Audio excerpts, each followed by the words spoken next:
আসসালামু আলাইকুম ভিউয়ার্স। আজ কিন্তু একদমই নিয়ত ছিল না যে আজকে কোনো ব্লগ বানাবো বা করব। কিন্তু এত সুন্দর বৃক্ষমেলা দেখে মনটা স্থির রাখতে পারলাম না। এত চমৎকার বাহারি ফুলের গাছ, ফলের গাছ, বিভিন্ন ওষুধের গাছ, এত চমৎকার বৃক্ষমেলা সচরাচর কি পাওয়া যায়? একদমই পাওয়া যায় না। হ্যাঁ, জয়পুরহাট শহরের আ শহীদ মিনারে ঘুরতে এসেই দেখি গাছের সারি। বৃক্ষ কার না ভালো লাগে বলেন তো? তবে আরেকটা কাজ আমি করেছি সেটা হচ্ছে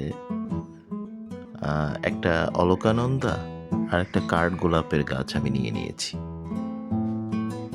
বাড়িতে রোপণ করার জন্য এবং খুব সস্তা দামে।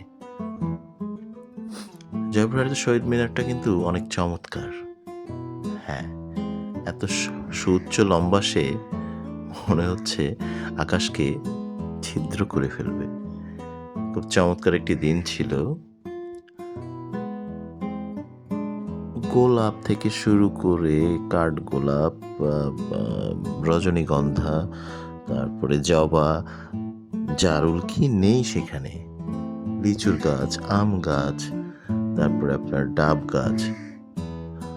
অসংখ্য নার্সারি সেখানে তাদের স্টল দিয়েছে।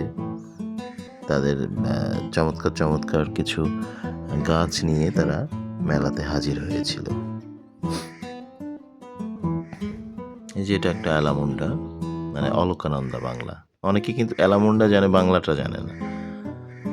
এমনকি আমি যে নার্সারির যে মালিক একজন বা গাছ বিক্রেতা তাকে জিজ্ঞেস করলাম এই গাছটার নাম কি, সে বলতে পারছে না। হ্যাঁ, এই ভদ্রলোককে আমি জিজ্ঞেস করেছিলাম, কিন্তু কিছু উনি জানেন, সেল করছেন। যাই হোক, সবাই সব নাম জানবে এমন কোনো কথা নেই।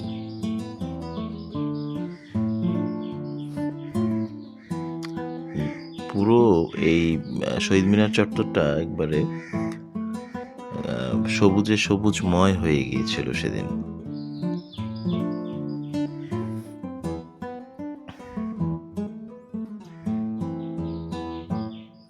এই যে এই ফুলটা এত সুন্দর লাগছে দেখুন, ক্লোজ করে আমি নিয়েছি ক্যামেরার। হ্যাঁ, খুব ভালো লাগছিল।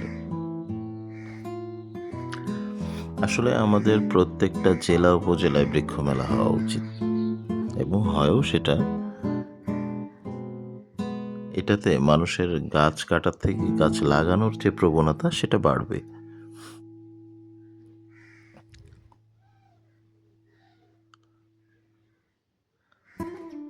আসলে গাছ যে আমাদের কি উপকার করে অজান্তেই আমরা সেটা হয়তো বা বুঝেও বুঝতে চাই না।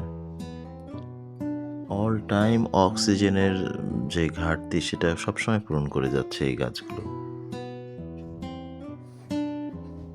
দেখুন, অনেক নাম না জানা আমার ফুল ছিল। আমি যে সবগুলো ফুলের নাম জানি, আবার জেনে থাকলেও জানি না যে এটা এই ফুলের গাছ বা এই ফলের গাছ বা এই ঔষধের গাছ।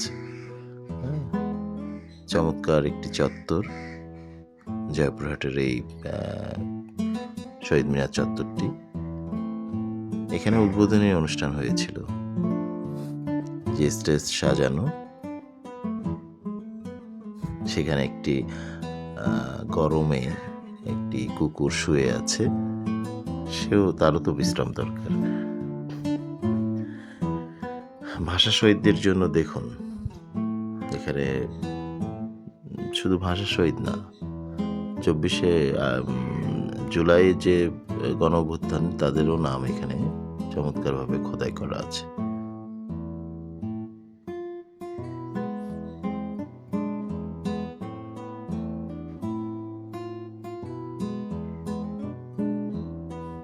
এখানে একটি পেপার হাউসও আছে, যেটি রেগুলার সব ধরনের পেপারই এখানে পাওয়া যায়।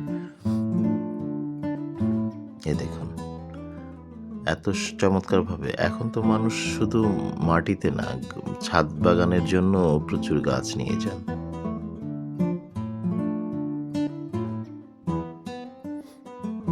তবে লোকজন যেভাবে অন্যান্য মেলায় যে ভিড়টা আমি দেখি সেটা এই মেলাতে আমি দেখতে পাইনি। এটাতে আরো লোকজন আশা করেছিলাম। চমৎকার না ফুলটা? অসাধারণ কালার কম্বিনেশন, এক একটা ফুল মানে চোখের মধ্যে মনের মধ্যে দাগ কেটে যাবে। জবা, এটার নাম আমি জানি না, আপনারা জানলে বলবেন।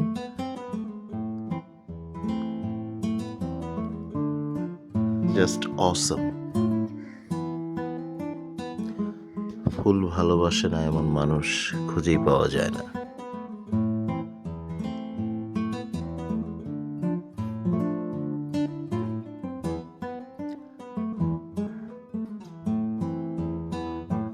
যদি খুব খারাপ মানুষও হয়, তারা মনে হয় ফুল দেখলেই মনটা নরম হয়ে যাবে, ছোট বাচ্চা দেখলে।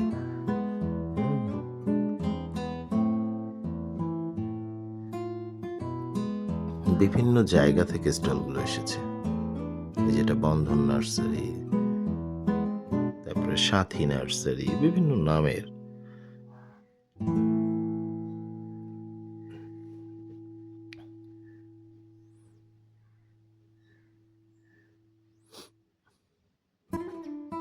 এই যে দেখুন সাদা শুভ্র ফুলগুলো, তারপরে এটা সম্ভবত রঙ্গন।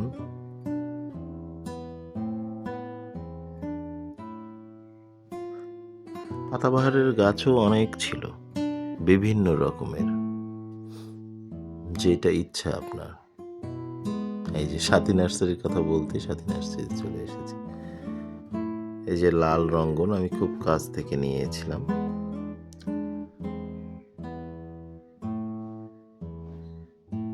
অসম্ভব একটা পছন্দের মেলা হচ্ছে আমার এই বৃক্ষ মেলা। আর একটা পছন্দের আছে, সেটা ফেব্রুয়ারি মাসে ঢাকায় হয়, বই মেলা। বই মেলাও অনেক ভালো লাগে আমার। যে একজন মুরব্বী, তিনি গাছ কিনতে এসেছেন, উর্বি 2, তার মানে তাদের একটা 1 নাম্বার স্টলও আছে। দেখুন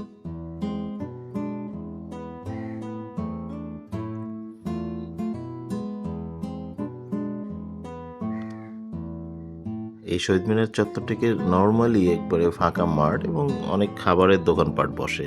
সেদিন মনে হচ্ছিল বোধহয় একটা আমি অরণ্যে বা বাগানে ঢুকে গিয়েছি।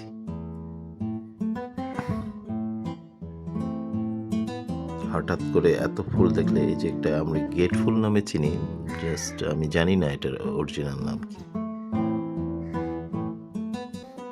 তরুণ তরুণী বৃদ্ধ সবাই এসেছিল এই মেলাতে দেখার জন্য, কেনার জন্য। এই যে আমার প্রিয় গোলাপ, এই সাদা পাতার মতো ফুলটা, মানে পাতা সবুজ কালার, একটা পাতা হয়েছে ফুলের কালার, জানি না কি এটা।